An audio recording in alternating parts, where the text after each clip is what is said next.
Hi everybody, my name is Teacher Tim. I'm an American from New York, and I like to make teaching English interesting. Today we're going to discuss a story that's based on a real life event, and it talks about two brothers and what they did in order to achieve their goal. And this, of course, is the goal of flight and airplanes. Now we look around, airplanes are everywhere, but in the early 1900s, there was no such thing. Now each story that we read has a set of vocabulary words, and I'd like to introduce two of those vocabulary words today. The first word is elusive.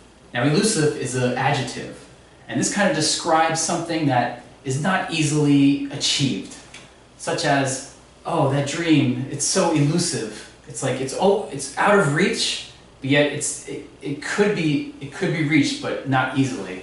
The second word is frustration. Now frustration is a noun, and this is kind of the feeling of being annoyed or feeling angry. Frustration. Tears of frustration rolled down her cheeks. So she is angry, she is upset, and tears of frustration are coming from her face. So I would like to read a small section of the story and then point out a literary device that the author used. So here we go. A short distance from the house, Wilbur and Orville started laying a line of wooden beams. The machine would move along this track until the propellers pushed the wings through the air fast enough to lift the plane off the ground. By the time they'd finished, the life-saving crew had arrived. Once the flyer was in position, Wilbur and Orville took hold of the blades of the two propellers and pulled them hard to give them a spin. The engine sputtered and coughed into life.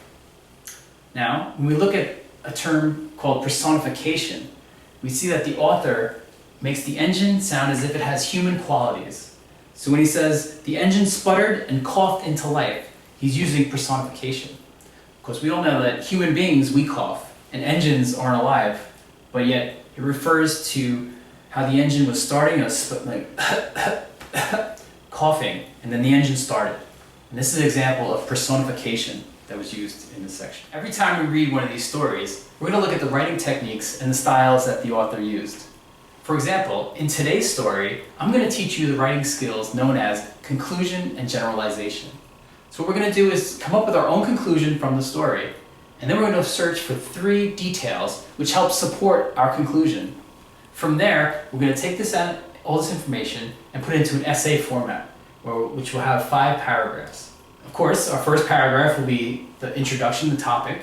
Our second and third, fourth paragraph will include the supporting details. We're going to write very long paragraphs about each detail. And then we're going to close it with a conclusion. And this way, your essay will be very well written. Thank you very much.